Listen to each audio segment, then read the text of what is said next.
श्री कृष्ण कन्हैया लाल की जय।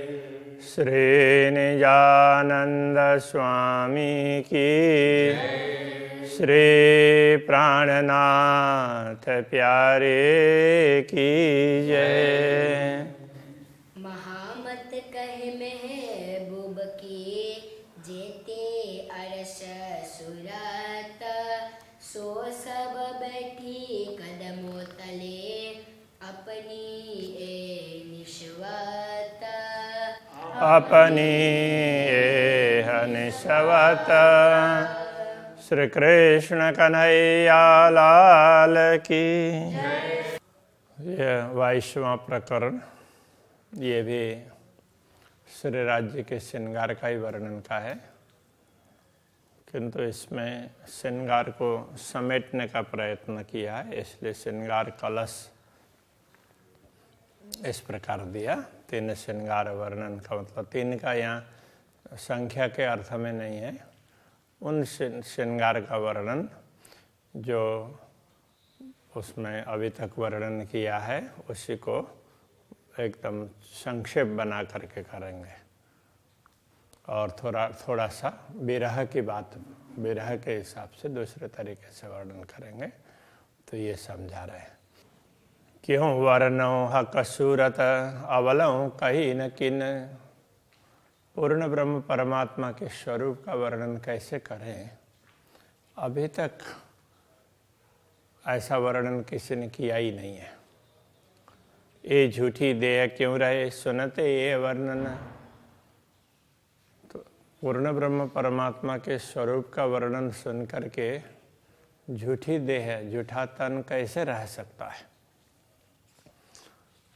आत्मा को उसी समय विरह वेदना से शरीर को छोड़ ही देना चाहिए, ये कहना चाह रहे हैं। वर्ण न आशिक कर ना सके और कोई पहुँचे न आशिक बिना। वैसे तो अनुरागिणी आत्मा पूर्ण ब्रह्म परमात्मा के स्वरूप का वर्णन नहीं कर सकती, और दूसरा कोई करना चाहे तो वो तो उन तक पहुँचते ही नहीं। कहने का तात्पर्य दूसरी आत्माएं तो देख ही नहीं पाती है, कैसे वर्णन करेंगे। तो इसलिए आशिक अनुरागिनी के बिना तो पूर्ण ब्रह्म तक दूसरे पहुँच ही नहीं सकते। हक जाहिर क्यों हो वही देखत ही उड़े तन। तो इसलिए पूर्ण ब्रह्म परमात्मा को दुनिया में प्रकट नहीं किया, दुनिया में पहचान नहीं गए। देखता ही उड़े तन, उनको कोई देख भी ले किसी भी तरीके से तो वर्णन करने तो बात दूर रही, देखते ही तो उनका शरीर तो टिकेगा ही नहीं, तो इसलिए बोल ही नहीं पाएंगे। हक देखे वजूद ना रहे ज्यों दारू आग से उड़ता। पूर्ण ब्रह्म परमात्मा के दर्शन होते हैं तो फिर शरीर टिकता नहीं है, टिक भी गया तो अवाक रह जाता है। ज्यों दारू आग से उड़ता, जैसे यहाँ पर दारू कह रहे हैं बारूद वगैरह विस्फोटक पदार्थों को। जैसे विस्फोटक पदार्थ है तुरंत आग लगते ही वो विस्फोट हो जाता है, तो इसी प्रकार प्रेम की आग लगने लगेगी तो उस समय पूर्ण ब्रह्म को देखते ही तो वो शरीर छूट जाएगा। यों वाहे दत्त देखे दूसरा पाव न पाव पल अंग ना टिकत। दूसरा है दूसरे चरण, चौथे चरण के साथ में मिलकर अर्थ समझाएगा। इसलिए पूर्ण ब्रह्म परमात्मा के दर्शन तो ब्रह्मात्मा ही कर सकती है। वाहिद अद्वैत आत्माएं वही कर सकती है।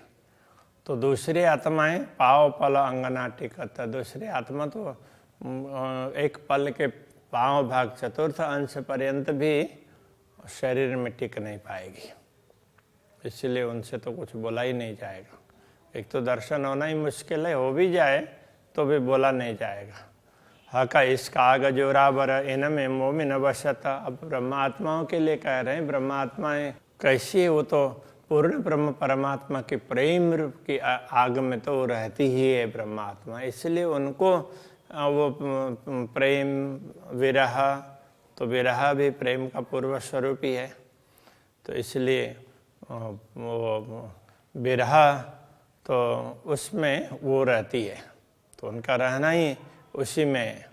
तो प्रेम का, ये पूर्ण ब्रह्म परमात्मा का प्रेम है वो बड़ा ही शक्तिशाली है, प्रेम की आग। तो इनमें मोमिन वसत, ब्रह्मात्मा उसी में रहती है। आग असल जिनो वतनी या में आठों जाम अलमस्त। तो असली आग है, आग असल जिनो वतनी। तो जो वतनी है, ब्रह्मात्माएं हैं, परमधाम जिनका घर है, उनमें ही ये प्रेम की आग है, यथार्थ में रहती है। तो यहाँ में आठों जाम अलमस्त, वो इसी में आठों प्रहर मस्त रहती है। जो निश दिन रहे आग में ताए आग के सब तन, जो रात दिन इसी प्रेम की आग में रहती हो, तो उनका तन तो वो प्रेम के ही स्वरूप होंगे ना, उनका तन भी प्रेम का ही है, वो आग का ही तन है। कहने का तात्पर्य वो प्रेम का ही है, इसलिए प्रेम की आग में वही रह सकती है। वाह को जलाए कोई ना सके, उछेरे आगे के वतन, उनको कोई दूसरा जला ही नहीं सकता है, क्योंकि वो तो प्रेम रूपी आग की बात कर रहे हैं, आग के ही घर में रहती है। तो परमधाम प्रेम का ही घर है। आग पानी झीमी आग का, आग बीज आग अंकुर, परमधाम में आग हो, जीमी हो, भूमि हो, पानी हो, जो कुछ भी है सारे तत्व वो इसी प्रेम के हैं। आग बीज आग अंकुर, तो बीज और अंकुर, बीज भी प्रेम का है और अंकुरित भी प्रेम ही होता है। सब कुछ प्रेम ही प्रेम है, ये कहना चाह रहे हैं। फल फूल वृक्ष आग के, आग मजकूर आग सहुर, फल फूल वृक्ष वगैरह सब वनस्पतियाँ सब कुछ इसी प्रेम के हैं। और ब्रह्मात्माएं बातचीत करती है, दूसरे लोग बात करते हैं, तो ये वार्ता और सहुर करना, विचार विमर्श करना, तो ये सब वो सब प्रेम से करते हैं, वो प्रेम के अंतर्गत आते हैं सब। वृक्ष मोविन आग इन, और आग इश्क अरस, ब्रह्मात्मा तो इसी आग में वृक्ष की भांति है, और आग इश्क अरस, तो ब्रह्मात्मा इसी प्रेम रूपी आग के वृक्ष यहीं पर उगी है और इसी में बड़ी हो रही है, ऐसा कहना चाह रहे हैं। और आग इसका रस, तो परमधाम है वो भी प्रेम का आग, ये पूरा प्रेम ही प्रेम से परिपूर्ण भूमि है। सब पीवे आग इसका रस, सब लोग इसी प्रेम रस को पीते हैं। तो इसको अब यहाँ आग की तरह से कहा कि वो दूसरे को तो जला डालेगा ना, इसलिए। दिल आगे अरस परस, तो उनका दिल है वो भी आग का ही दिल है। कहने का तात्पर्य प्रेम ही है, उनमें परस्पर ब्रह्मात्माओं में प्रेम ही प्रेम है। घर मोमिन आग इश्क में, मोमिनों का घर है प्रेम की अग्नि में ही है। हक अग्नि के पालेल, वो तो पूर्ण ब्रह्म परमात्मा की प्रेम अग्नि से पालित और पोषित हैं ब्रह्मात्माएं। सोई इसका आग देखावने, ल्याए जो माए खेल, तो ब्रह्मात्माओं को ये प्रेम की आग दिखाने के लिए उनको खेल में लाए हैं, खेल दिखाया है, इस खेल के माध्यम से उनको समझाया है। जो पैदा हुआ आग का, सो आग में जलतना, आग में जलतना है। जो आग का पैदा हुआ होगा वो आग में जलेगा नहीं। वह वजूद आग इश्क के रहे हमेशा आग माहे, वो वजूद वह शरीर है प्रेम के अग्नि का स्वरूप है, इसलिए वो प्रेम के आग में रह सकता है, उसी में रहेगा, बाकी दूसरी जगह नहीं रह पाएगा।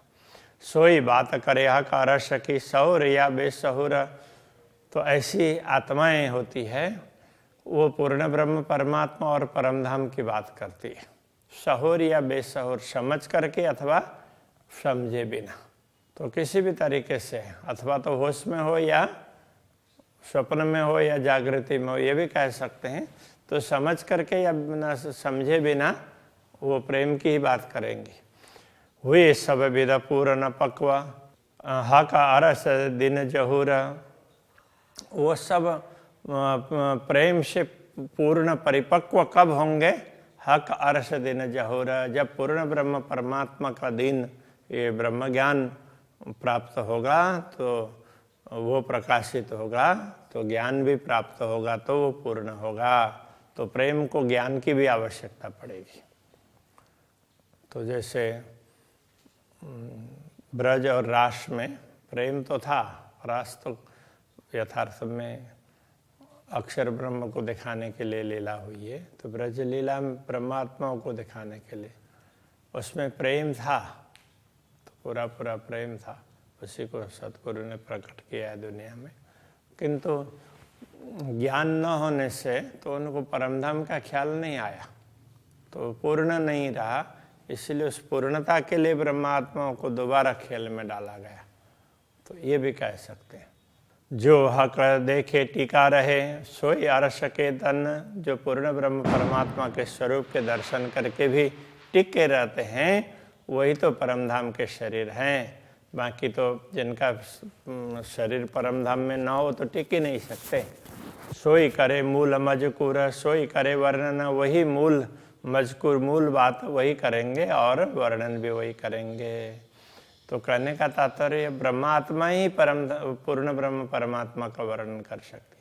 पर ये देखिया आचरा जो विरह शब्द सुनत, किंतु ये आश्चर्य की बात है, जो विरह का शब्द सुनते ही, विरह की बात सुनते ही क्यों तन रहा जीव बिना। तो ये शरीर जीव के बिना कैसे रहा, मतलब जीव तो चेतना तो सचमुच पूर्ण ब्रह्म परमात्मा ही है, उनके बिना कैसे ये रह सका। हाय हाय ये सुनत न अरवा उड़त, ये सब सुनते हुए भी आत्मा ने शरीर को नहीं छोड़ा, ये खेद की बात है। आशिक अरवा कहा वही, परमधाम की आत्माएं हैं वो आशिक कहलाती है, अनुरागिणी कहलाती हैं।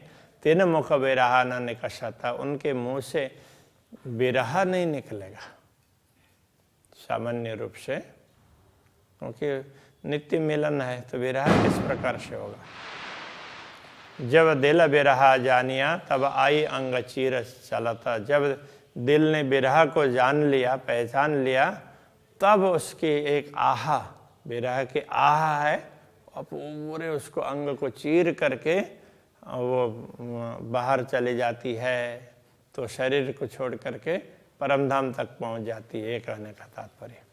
ये हंसी कराई हुकुम में इश्क दिया उड़ाए, तो ये सब हंसी कराई श्री राज्य के आदेश ने कि ब्रह्मात्माओं को तो अक्षरातीत धामधनी का विरह तो वो सहन ही नहीं कर सकते, शरीर टिकेगा ही नहीं, किंतु विरह का भी अनुभव करवाया और शरीर को भी टिकाए रखा, यहाँ से करवाई। तो ये सब श्री राज्य के हुकुम ने करवाया। इश्क दिया उड़ाए और प्रेम को उड़ा दिया। मुर्दा ज्यों इश्क बिना, इसलिए ये ब्रह्मात्माएं जैसे मुर्दा निष्प्राण, प्रेम के बिना निष्प्राण बन करके भी गावत विरहा लड़ाए, तो विरह का गायन करती है, लड़ा लड़ा करके, मतलब महिमा बड़ा चढ़ा करके विरह का गायन करती है। बाकी तो ये टिक ही नहीं सकते ना। कबू अरस रुए ऐसी ना करे जैसी हमसे हुई इन बेरा। परमधाम की आत्मा कभी ऐसा करती ही नहीं है जैसा हमसे इस बार हुआ है।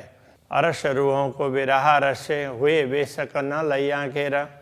परमधाम की आत्माओं को विरह के रस ने, विरह के रस से परमधाम की आत्माएं संदेह रहित बन गई है, फिर भी तो उसके अंदर घिरी ना रही। तो ऐसी परिस्थिति है, श्री राज्य के आदेश ने ही बना दिया। चरण तली की जो लीकें अब वर्णन कर रहे हैं, तो श्री राज्य के चरण तल के वो रेखाएं हैं, तो वो कैसी है। सो एक अली का न होए वर्णन, तो उनकी एक रेखा का भी वर्णन नहीं हो सकता है। तो मुख से चरण क्यों वर्णन हो, तो मुंह से चरण का वर्णन कैसे हो सकता है। जो नूर जमाल का तन, जो पूर्ण ब्रह्म परमात्मा का स्वरूप है, तो उसका मुंह से ऐसे वर्णन कैसे होगा। इन चरणों वेद क्यों कहूँ नाजुक निपट नरम। ये चरण कैसे हैं, उनकी बात मैं क्या करूँ, ये तो अत्यंत कोमल हैं और बड़े ही नवीन लगते हैं, कच्चे लगते हैं। ये वर्णन करते इन जुआ हाय हाय उड़त न अंग बेशर्म। अब ऐसे दिव्य स्वरूप का वर्णन करते हुए, तो ये निर्लज्ज शरीर है, वो उड़ नहीं रहा है, तो ये छूट नहीं रहा है, छूटना चाहिए। चरण के त्यों मुख थे जो निरखती थी निस दिन। तो रात दिन इन्हीं चरणों के दर्शन किए हैं, इसीलिए इसके वर्णन कर रहे हैं। सो समय याद न आवई, क्यों न लगे कलेज अगे ना, वो समय अभी तक याद नहीं आ रहा है। मूल मिलाव में बैठ कर के धामधनी के समक्ष उनके चरणों के दर्शन होते रहते थे, अब वो समय याद नहीं आ रहा है, वो घड़ी। चरण अंगूठे चित्त दे नयन निरख देखती ज्योत, चरण के अंगूठा में चित्त दे करके अपने नयनों से उसकी ज्योति को देखते थे। नजरों निमख न छोड़ती हाय हाय, सो अब लो बिना रोता, अब नजरों से एक क्षण भी उन चरणों को देखने से छोड़ने का मन नहीं होता था। अब यही आंखें, बड़े खेद की बात है, तो इनसे अभी तो उसमें अश्रु के रूप में रक्त भी नहीं निकल रहे हैं, तो ऐसे ही पानी ही निकल रहा है। नैनो अंगुरियां देखती कोमलता हाथ लगाए, तो श्री राज्य के नयनों से श्री राज्य के अंगुलियों को, चरणों के अंगुलियों को अपने नयनों से अपने दृष्टि उसमें डाल करके देखते थे। कोमलता हाथ लगाए और उनकी कोमलता को मनो हाथ से स्पर्श करके देखते हुए इस प्रकार अनुभव करते थे। सो मेरे नयना नाम धराए के, आज वही मेरे नयन हैं, इन्होंने नाम भी वही नयन ही रखा है, किंतु ये इस देह के नयन हैं, इसलिए हाय हाय जल बल क्यों ना जाए। तो वो नाम तो वही है नयन, किंतु आज जल क्यों नहीं रहे हैं, जल बल करके भस्म हो जाना चाहिए था। चरण तली रेखा देखती, अक्षराते धामधनी के चरण तल की रेखा देखते, मेरी आंखें नीके कर, मेरी आंखें बड़े ध्यान से देखती थी। एक कटाव किनारा पर कहाँ गरी, तो इनमें चरण तल में भी ना ये किनारे पर ना तो अलग अलग प्रकार के वो कांगरी बनी हो ना, तो उस प्रकार से छोटी छोटी रेखाएं ना जुड़ती है, कटती है, तो इस प्रकार का है, तो ये स्पष्ट दिखाई देता था। तो ये सब हाय हाय नयन जले ना नाम धर, तो ये सब देख करके तो ये नयन नाम धरा करके भी अभी तक तो ये जल बल करके राख नहीं हो रहे हैं। रंग लाल कहूँ के उज्जवल के, देखो खूबियाँ हो तो खुशहाल, श्री राज्य के अंगों को लाल कहें या उज्जवल कहें, तो इन खूबियों को की बात करते हुए दिल प्रसन्न होता है। सो देखने वाले नाम धराए के, हाय हाय ओ जले न माहे क्यों झाल। तो वो देखने वाले नाम धराना मतलब कहलाना, देखने वाले कहला करके भी तो हाय हाय ओ जले न माए क्यों झाल। तो ये विरह की पीड़ा में आग में वो जल क्यों नहीं रहे हैं, ये तो शरीर जलना चाहिए और चेतना को भी बड़ी पीड़ा होनी चाहिए, ये कहना चाह रहे हैं। नाजुक सलू की मीठी लगे, नैना देखत न त्रपताए। श्री राज्य के चरण में इतनी कोमलता है, तो उसको देख करके बड़ा देखते ही रहें ऐसा लगता है। मीठी लगने का तात्पर्य बड़ा अच्छा लगता है। नैना देखत न त्रपताए, देखते देखते ही नैनों में कभी तृप्ति नहीं होती है। हाय हाय अनुभव दिल क्यों भूले, ये हुक्म भी क्यों पकड़ आए। अब इस अनुभव को ये आत्मा कैसे भूल रही है, तो देखते देखते ही तो दुनिया के तरफ में दृष्टि पड़ी है, तो अब श्री राज्य के हुक्म से भी इस बात को क्यों पकड़ा नहीं जा रहा है कि पुनः क्यों नहीं दिखाई दे रहा है, तो ये कहना चाह रहे हैं। नाम जो लेते विरह को, मेरी रसना गई ना टूट। तो विरह का नाम लेते हुए मेरी जिह्वा भी वो टूट क्यों नहीं गई। सो विरह नैनों देख के, हाय हाय गैया ना आँखें फूट। नैनों के विरह को देख करके ये आंखें फूट क्यों नहीं रही है, तो फूट जाना चाहिए विरह देख करके भी। हक बानी कानों सुनती, कानों सुन के करते मैं बात। पूर्ण ब्रह्म परमात्मा की बातें इन कानों से सुनते और फिर उनसे बात भी करते।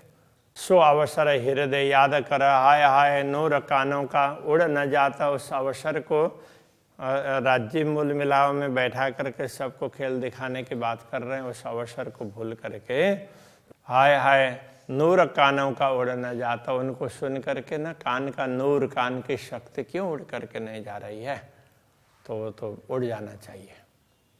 तो इस प्रकार से ये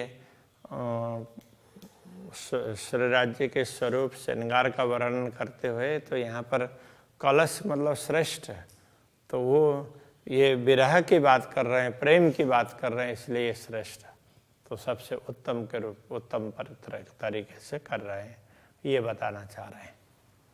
अभी यहीं रखते हैं। श्री कृष्ण कन्हैया लाल की।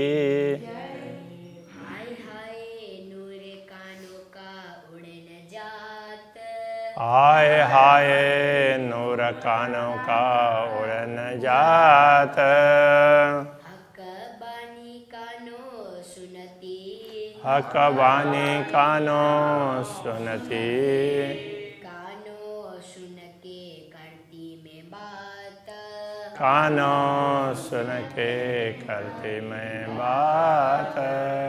सो अवसर हृदय याद कर, सो अवसर हृदय याद कर, हाय हाय नूर कानों का उड़ न जात, हाय हाय नूर कानों का उड़ न जात, हाय हाय नूर कानों का उड़ न जात, तो हाय हाय नूर कान का उड़ न जात। कृष्ण कन्हैया लाल की जय, श्री निजानंद स्वामी की जय, श्री प्राणनाथ प्यारे की जय, श्री पांच नौतनपुरे धाम के जय, जगत गुरु आचार्य श्री 108 कृष्णमणि जी महाराज